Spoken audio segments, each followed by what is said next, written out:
Information theory. I define information as structures and/or patterns which deconstruct and reconstruct into the same end result. Information can be in the form of DNA, which constructs into your body after being exposed to the correct molecules and forces. It can also be written stories and descriptions, which interact with various organs in your head to reconstruct an idea. Information is physical. It is actually just physics playing itself out.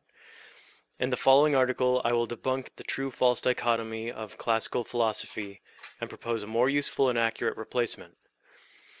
A proposition is valid based on the relevance of the question it's answering.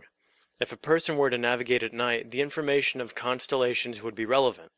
The information of the sky being very dark at night would be valid for the question, is it day or night? The information of stars being planets, moons, asteroids, and suns is valid for launching a rocket into space. This method can also be used to address many philosophical questions, such as the classic free will versus determinism question. Determinism does exist, since nothing can escape cause and effect. This means all past happenings were bound to happen because of their causes, which were effects resulting from other causes and so on.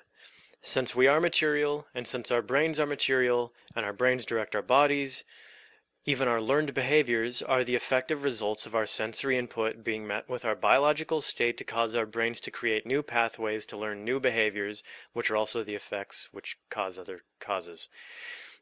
I've made my case for determinism. However, determinism is not in contention with free will. Rather, it is information which is only relevant to certain questions, involving neurology, behavior, cognitive modification, and so on. However, the act of choice is the experience of the generation of possibilities and of choosing of preference. This experience does exist, but the information of these experiences of willing to action is information relevant to guiding one's own actions and training for future behavior. This is more common, it happens on a daily basis.